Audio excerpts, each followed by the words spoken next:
दो पहलू होते हैं,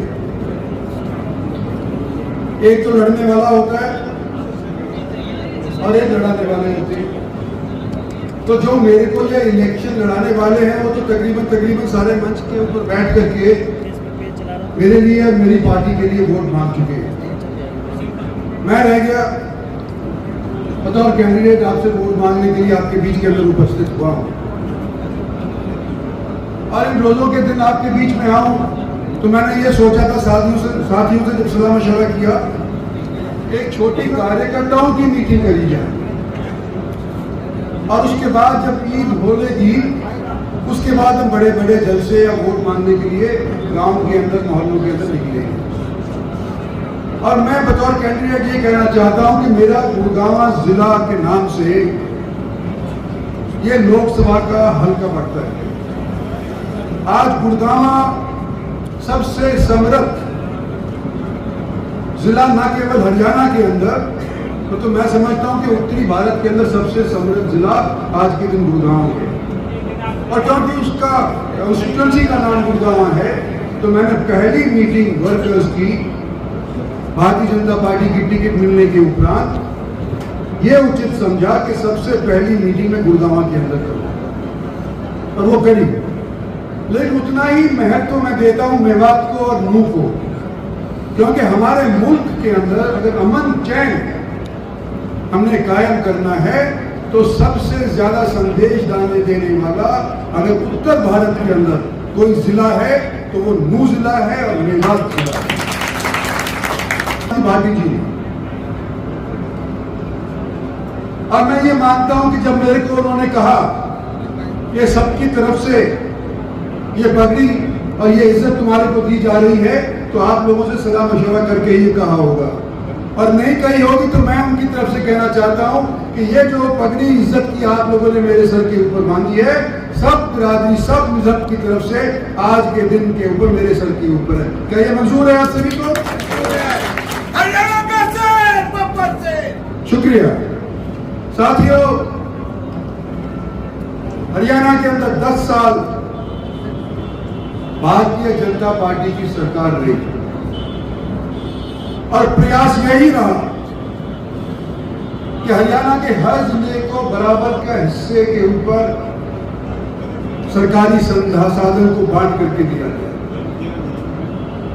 आज मेरे से पहले बोलने वाले नसीम अहमद साहब ने बोला, चाहे जाकिर हुसैन साहब ने बोला, यहाँ के इंटेलेक्चुअलिया से हमारे जिला के बार एसोसिएशन के प्रधान ने भी वही बात कही कि भारतीय जनता पार्टी ने अपने 10 साल के अंदर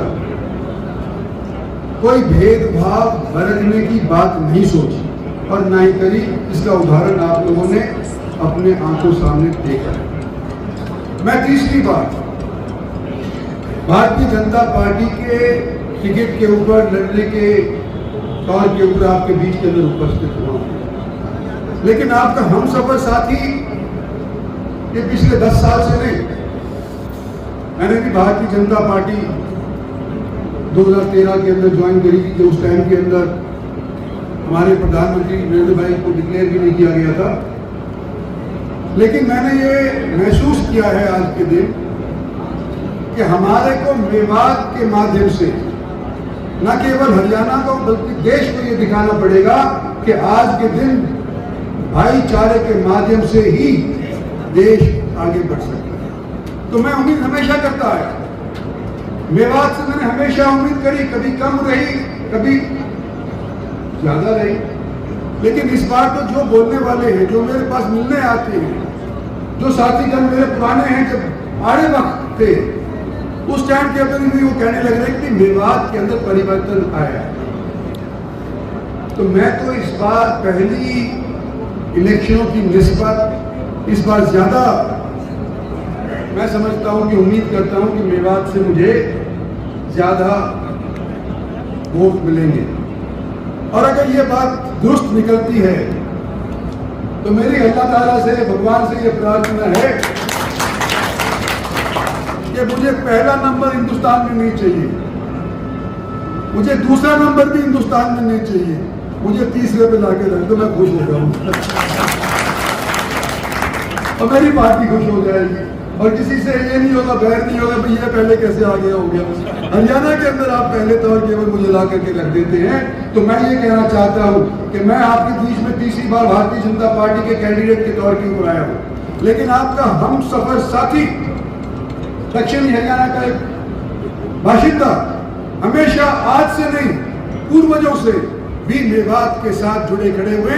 मैं भी जुड़ा खड़ा रहा हूं, मेरा खानदान भी जुड़ा खड़ा हुआ है। और आज चौधरी जाकिर हुसैन जिक्र कर रहे थे चौधरी तैयब हुसैन का, लेकिन मुझे तो याद है उनके दादा की भी बात। जब मैं पहली बार सन 77 के अंदर इलेक्शन लड़ा था तो उस टाइम के अंदर उनसे मुलाकात, चौधरी यासीन खान से मुलाकात करने का भी मुझे अवसर मिला था।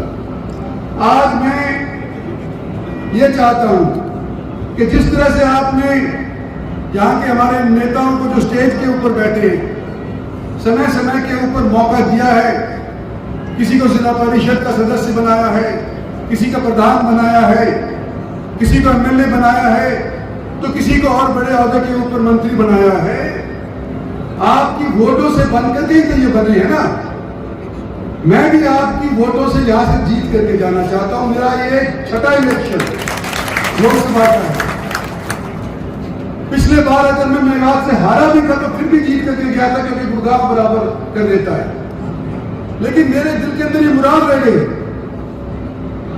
और ये खलिश मेरे दिल के अंदर जब तक रहेगी जब तक मेवात से मैं जीत करके नहीं निकलूंगा। हो सकता है ये मेरा आखिरी इलेक्शन हो, 74 साल का आज के दिन होने जा रहा हूं मैं, लेकिन इतने लंबे अरसे से लोगों ने मुझे चुना है और मैंने लोगों की दी हुई ताकत को अपने निजी इस्तेमाल के लिए कभी नहीं किया और आज भी नहीं करूंगा। लेकिन एक मेरी ये जो मुराद है कि जब मेवात को मैंने अपनाया है, मेवात के लिए मैंने फर्क नहीं देखा, चाहे वो रेवाड़ी और गुड़गांव और मेवात हो, चाहे महेंद्रगढ़ हो, चाहे हरियाणा का कोई और क्षेत्र हो, मैंने कोई फर्क अपनी नजरों के अंदर मेवात के प्रति नहीं रखा है। तो इस बार मैं ये दिल से उम्मीद कर रहा हूं कि जिस तरह से आपने मुझे आश्वस्त कराया है, जिस तरह से आपके नेताओं ने मुझे आश्वस्त कराया है कि इस बार मेवात भी मुझे निराश नहीं करेगा और मुझे यहाँ पे जिता करके भेजना। नमाज का टाइम हो गया, ज्यादा समय मैं लेना नहीं चाहता। आज तो केवल वर्कर्स मीटिंग है। कहते हैं कि लड़की है फौज, और नाम किसका होता है? तो भाई आज भारतीय जनता पार्टी की ये फौज मेरे लिए, नरेंद्र भाई मोदी के लिए अगर लड़ेगी तो जो आपने वायदे किए हैं उनको असली जामा पहना दिया जाएगा। और भाई गर्मी के अंदर फिर आप क्यों कहे कि भाई यार आखिरी दिन के अंदर हम महसूस करते हैं कि अभी तो जीता ही पड़ा हुआ है, तो क्या अभी तक अपने आप को ठुकाया, आखिरी दिनों के अंदर ही करे।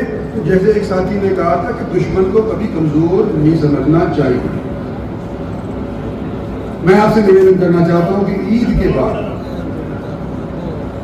आप लोग मेरे साथी बनकर के, भारतीय जनता पार्टी के साथी बनकर के, मेरे और जो भारतीय जनता के पदाधिकारी हैं उनके साथ मिलकर के मेरे को अपनाएंगे। और आने वाले समय के अंदर मैं अपनी तरफ से ही आपको वचन देता हूं कि जहां मेवात का हित होता है, किसी भी सूरत के अंदर इंद्रजीत सिंह की जुबान के अंदर ताकत हो, तो आपके साथ बेईमानी, आपके साथ किसी तरह का भेदभाव किसी भी हालत के अंदर नहीं होने दूंगा। ये मेरी तरफ से आपको